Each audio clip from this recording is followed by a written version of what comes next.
Alléluia, alléluia, alléluia, soyez bénis. Soyez bénis dans le nom de Jésus. Soyez bénis, frères et sœurs. Que sa grâce soit sur votre vie. Merci d'être là encore ce soir pour que nous puissions partager ensemble ce moment afin que le nom du Seigneur soit encore glorifié. Oh, je voulais bénir la vie de quelqu'un et dire merci à tous ceux-là qui, de près comme de loin, se connectent à chaque instant, à ce moment-là, dans le nom de Jésus-Christ. Que la grâce de Dieu soit sur votre vie, que sa gloire inonde pleinement votre existence. Soyez bénis au nom de Jésus. Soyez bénis, frères et sœurs. Soyez bénis au nom de Jésus-Christ. Soyez bénis au nom de Jésus. Soyez bénis dans le nom de Jésus-Christ, dans le nom de Jésus, dans le nom de Jésus. Nous allons dire merci à Dieu. Nous allons commencer notre moment. On va remercier le Seigneur. Papa, nous voulons te bénir, nous te célébrons. Nous te rendons toute la grâce et la gloire. Merci pour ce moment. Merci pour ta grâce. Merci pour ta gloire. Merci pour ta bonté. Merci pour ta fidélité. Merci pour ton règne. Honneur et louange te revient à toi qui règne et qui vit. Merci, roi des rois, Seigneur des seigneurs, Dieu suprême et glorieux, maître des maîtres, Seigneur, toi qui vis, toi qui es unique en ton genre. Ce soir, nous te célébrons, nous te louons. Nous voulons te recommander cet instant. Nous voulons te recommander encore ce moment. Toi qui es vivant, reçois toute la gloire, toi qui règnes au siècle des siècles. Merci encore au nom de Jésus-Christ, au nom de Jésus. Nous allons prier encore le Seigneur, nous allons recommander cet instant. La Bible dit que nous ne savons ce qui convient de dire dans nos prières. Le Saint-Esprit intercède par nous par des soupirs inexprimables. Sois béni ma fille Emmanuel, sois béni ma fille Germaine, sois béni, que sa grâce soit sur votre vie. Que sa grâce soit sur votre vie. Alors nous allons prier. On va recommander ce moment au Saint-Esprit afin qu'il nous inspire. Saint-Esprit, c'est pour toi et par toi que nous sommes connectés pour que toute la gloire et l'honneur te reviennent, toute la louange te soit pleinement manifestée, éternel. Toi qui règnes, merci parce que ton règne est pleinement manifesté. En ce soir encore, tu prends contrôle, tu bénis la vie d'un frère, tu bénis la vie d'une sœur, tu bénis la vie de quelqu'un. Reçois toute la grâce et la gloire. Béni sois-tu, Seigneur. Béni sois-tu au nom de Jésus. Au nom puissant de Jésus-Christ. Sois bénie, ma fille Sérach. Sois bénie, ma fille, la prophétesse Flore. Que sa grâce soit sur ta vie. Au nom de Jésus-Christ, sois bénie encore. Ce soir, nous allons parler un peu au travers de la parole de Dieu dans le livre Actes des Apôtres. Nous allons prier un peu. Nous avons prié, nous allons passer un peu à ce moment d'enseignement. Nous n'allons pas durer. Alors, on va prendre le livre de Actes des Apôtres, chapitre 4, du verset 13 au verset 14. La Bible dit, lorsqu'il vit l'assurance de Pierre et de Jean, il fut étonné, sachant que c'était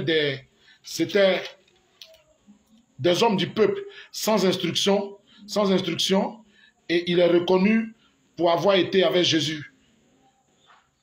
Mais comme il voyait là près d'eux l'homme qui avait été guéri, il n'avait rien à répliquer. Amen. C'est l'histoire des serviteurs de Jésus-Christ et en la personne de Pierre et de Jean. Et ces personnes-là, la Bible dit qu'ils étaient remplis de l'Esprit.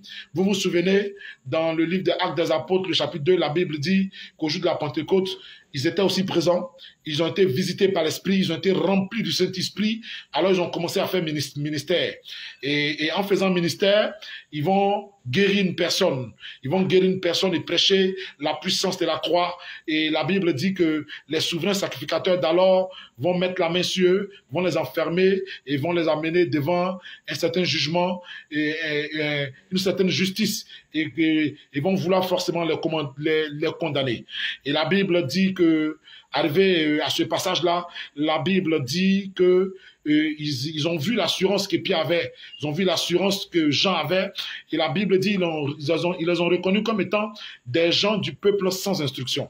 Bien aimé, tu vois, quand le Saint-Esprit descend dans ta vie, tu vois, la logique humaine n'a plus sa place. Quand le Saint-Esprit descend dans ta vie, là où on peut voir que tu n'as pas de compétences, là où on peut voir que tu n'as pas de capacité véritable par rapport peut-être au fait que tu n'as pas de grand diplôme, par rapport au fait que peut-être tu ne t'exprimes pas bien, laisse-moi te dire quelque chose, le Saint-Esprit devient pour toi la compétence qu'il faut. Le Saint-Esprit devient pour toi le diplôme qui te valide. Regarde, quand le Saint-Esprit va descendre dans ta vie, quand il va pleinement te remplir, il va faire quoi? Il va te donner ses capacités et ses potentialités, qui sont les potentialités de Dieu, seront tes nouvelles potentialités qui vont parler en ta faveur. Quand le Saint-Esprit va inonder ta vie de sa présence, tu vas recevoir les capacités de l'Esprit, la puissance de Dieu dans ta vie va définir en toi une nouvelle identité, une nouvelle personnalité. Alléluia. Alors Pierre était un homme certainement du peuple sans instruction. Mais quand l'Esprit de Dieu l'a inondé de sa présence, la Bible dit que l'assurance, Pierre était un homme, il était totalement assuré. Assuré pourquoi? Parce qu'il savait qui était descendu dans sa vie, il savait quelle capacité il avait, il savait quelle potentialité il avait pleinement inondé. Alors il a laissé le Saint-Esprit prendre le contrôle. Et sur son chemin, il va commencer à manifester la divinité de Dieu. Sur son chemin, il va commencer à révéler cette divinité. Il va commencer à faire quoi? À parler de Jésus-Christ dans toute sa plénitude. Et le Saint-Esprit qu'il avait pleinement inondé va commencer à attester de sa présence. Le Saint-Esprit va devenir, disons, les compétences de Pierre. Le Saint-Esprit va devenir les compétences de Pierre. Mon frère, le Saint-Esprit ce soir veut devenir ta compétence. Ma soeur, le Saint-Esprit ce soir veut devenir ta compétence. Peut-être que tu es fustigé parce que tu n'as pas peut-être un grand niveau. Tu es peut-être mis à part parce que peut-être tu n'es pas peut-être marié. Et quand on fait des réunions dans la famille, on ne t'appelle pas parce que tu n'as pas d'argent. Tu n'as pas, je veux dire, un potentiel financier quelque part. Mais laisse-moi t'annoncer quelque part que le Saint-Esprit dans ta vie va commencer à devenir quoi? Il devient pour toi cette compétence-là. Il va changer ton image et donner à quoi? À ta famille de commencer à t'inviter. Regarde, si tu n'es pas là, il n'y aura plus de réunion. Pourquoi? Parce que le Saint-Esprit imposera. Il va t'imposer à ta famille. Il va t'imposer dans ta région. Il va t'imposer, parmi tes amitiés. Pourquoi? Parce que Dieu va te définir une nouvelle identité. Pierre était un homme sans instruction. Mais l'Esprit de Dieu va faire de lui une référence dans tout Israël. Va faire de lui une référence dans tout Jérusalem. Aujourd'hui, quand nous prêchons l'évangile de Jésus-Christ, regarde, nous parlons de Pierre comme une référence de quoi? De l'évangile, du témoignage de Jésus-Christ. Pourquoi? Parce que le Saint-Esprit a fait de lui quoi? Le Saint-Esprit a été sa compétence. Alors, son histoire continue d'être quoi? D'être prêchée. Il est devenu comme un témoin fidèle, un témoin véritable de l'évangile de Jésus-Christ. Tu veux que ton histoire change? Tu veux impacter ta région? Tu veux impacter ta famille? Il te faut l'Esprit de Dieu. Tu as besoin de sa plénitude. Tu as besoin de sa plénitude. Tu as besoin de sa présence dans ta vie pour marquer ton histoire, pour marquer l'histoire de ta famille.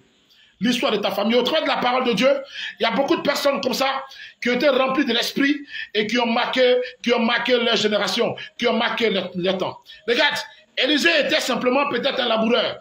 Mais le jour où la plénitude de l'Esprit l'a inondé, écoutez-moi, il est devenu quoi? Il est devenu le père des prophètes de son temps. Mais il a suivi peut-être Élie pendant juste un temps. Mais la plénitude de l'Esprit dans sa vie va lui donner d'être quoi? Le père des prophètes dans son temps. Osée était quelque part là-bas dans un champ. Mais le Saint-Esprit avait prévu de faire de lui quoi? De faire de lui quelqu'un de puissant. Élie était un habitant de Tishbite, en Galade.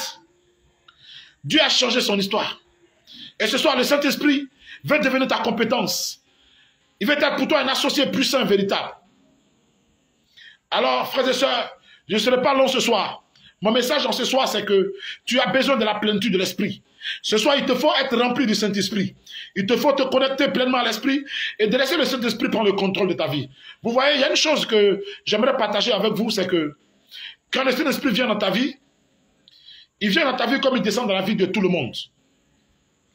Et tu peux décider, à partir d'un certain moment, de quoi? De commencer à le vivre pleinement. Et mon message, c'est que tu commences à le vivre. Pour commencer à le vivre, il faut que tu commences à quoi? À t'abandonner. À lui donner de la place dans ta vie. À parler avec lui, à faire de lui un associé. Donne-lui d'être présent pleinement dans ta vie. Donne-lui d'être un conseiller pour toi. Recherche-le au travers de moments de jeûne et de prière. Fais grandir sa présence dans ta vie. Par ta vie de consécration, mais aussi par une intimité que tu vas établir avec lui. Cette Pentecôte, elle est déterminante pour quoi? Je vais dire pour toutes les nations du monde. Pourquoi? Parce que quelque chose de nouveau est en train de souffler. Un vent nouveau est en train de souffler sur le monde entier, je te dis la vérité. On a tous connu ce qui s'est passé, ce qui a commencé l'année passée. Et cette crise sanitaire. Alors, il faut que les fils de Dieu se lèvent. Il faut que les fils de Dieu se lèvent. Dans le domaine de la santé, on a le Saint-Esprit. L'esprit d'intelligence est avec nous. Donc, il faut que les fils de Dieu se lèvent. Des fils de Dieu qui sont des médecins, qui sont des infirmiers. Vous avez besoin de la plénitude de l'Esprit de Dieu. Vous avez besoin de sa plénitude. Pour être ceux-là, certainement, qui vont apporter la solution. Alors, il faut que en cette Pentecôte, nous soyons remplis de l'Esprit. Alors, je vais prier pour un frère, je vais prier pour une soeur. Mais avant de prier, j'aimerais que tu répètes avec moi. Dis Saint-Esprit, ce soir, j'ai besoin de toi. Dis Saint-Esprit, ce soir, il me faut ta présence. Il me faut ta plénitude. J'ai besoin que tu viennes me remplir ce soir. Saint-Esprit, remplis-moi. Remplis-moi. Je vais partager avec toi tous les domaines de ma vie. Tous les aspects de ma vie. Je vais partager avec toi. Je ne vais plus rien te cacher. Je ne vais plus rien te cacher, Saint-Esprit. J'ai besoin de toi. Ce soir, remplis-moi. Viens étancher cette soif. Viens étancher cette soif dans mon cœur. Remplis-moi, Saint-Esprit. Remplis-moi, Saint-Esprit. Et pendant que je suis en train de prier, je suis en train de sentir à mon esprit que quelqu'un a commencé à être rempli de l'Esprit. Quelqu'un s'est connecté, a commencé à être rempli de l'Esprit. Je sens comme quelqu'un est en train de bouger quelque part. Je sens comme quelqu'un est en train de bouger quelque part. L'Esprit de Dieu est en train d'inonder la vie de quelqu'un. Le Saint-Esprit est en train d'inonder la vie de quelqu'un. Il est en train d'inonder la vie de quelqu'un. Et pendant que je suis en train de parler, le Saint-Esprit est en train de me connecter à une sœur. Regarde, elle a des difficultés de langage. Et parce qu'elle n'a pas, un bagage intellectuel assez consistant. Mais le Saint-Esprit me dit de te dire, arrête de craindre. Arrête de craindre. Dieu veut être ta compétence. Le Saint-Esprit veut être ta compétence. Il veut être ta compétence. Il veut être ta compétence.